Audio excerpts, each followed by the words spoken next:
Merci pour ton commentaire, Paris 39. Vendre sans le stock en 2025, le dropshipping à l'africaine. Moi, je parle ici aux personnes qui ont encore envie de se lancer en e-commerce nouvellement, bien sûr, et en faisant du dropshipping. C'est-à-dire en intégrant les groupes WhatsApp de vente en ligne de certains grossistes, soi-disant, et de travailler avec eux, en tout cas avec leurs images, leurs vidéos et tout ça. Moi, je ne peux plus conseiller quelqu'un de travailler de cette manière seulement. De dire que tu intègres un groupe et tu travailles rien qu'avec les photos, avec les vidéos que le fournisseur envoie dans le groupe. En 2025, c'est compliqué. Heureusement que tu confirmes ça à Paris.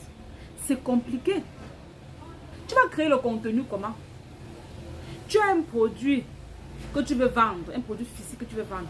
Mais toi-même, tu n'as même pas le stock, même pas une pièce que tu peux utiliser pour montrer comment on utilise le produit, pour mettre le produit dans des situations différentes de consommation. C'est compliqué. Non, tu dois avoir le produit. Il faut le stock. Moi, je pense aujourd'hui en 2025, de mon expérience en tant que commerçante, c'est qu'il faut avoir le stock pour vendre un produit physique aujourd'hui. Parce qu'il te faut créer le contenu avec. Montrer le produit en situation de consommation, comment on utilise. Aussi, avec le même produit, ça peut te permettre de courir, faire une livraison avant de partir chez le fournisseur.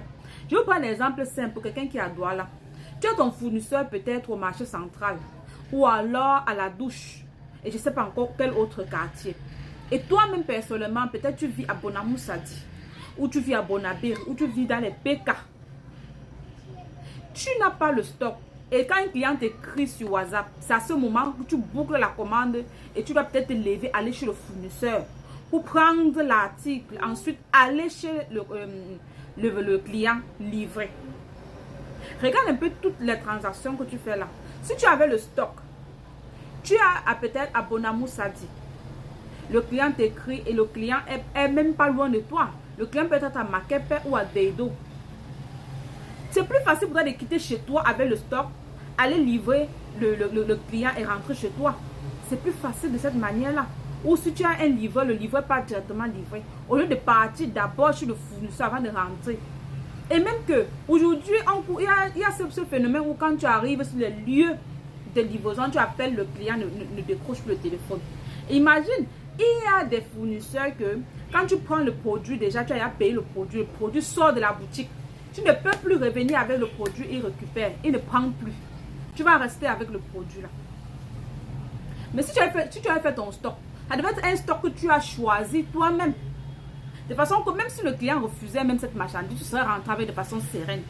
De mon expérience, les produits que tu achètes pour aller livrer quelque part, quand tu échoues de livrer ce produit, ça devient compliqué pour que toi tu puisses encore vendre ce produit-là. Je ne parle pas du stock, je parle du produit exactement là que tu es parti, que tu es sorti avec pour aller livrer. Quand tu n'arrives pas à le livrer, le vendre encore est compliqué.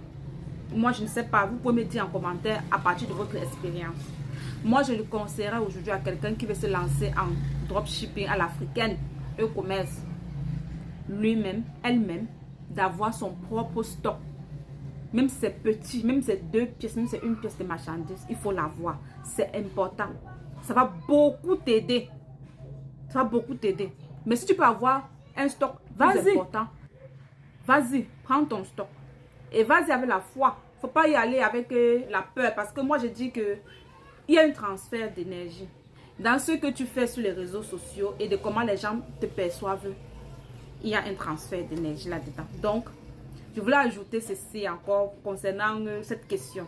Parce que dans mes accompagnements et coaching, les apprenants me posent encore cette question. Et je voulais revenir sur cette question par la confirmation de cet abonné. Voilà ce que je voulais ajouter. N'hésite pas à me dire aussi ce que tu en penses en commentaire. Et je te dis à très bientôt pour notre vidéo. C'était Blandine Toussi.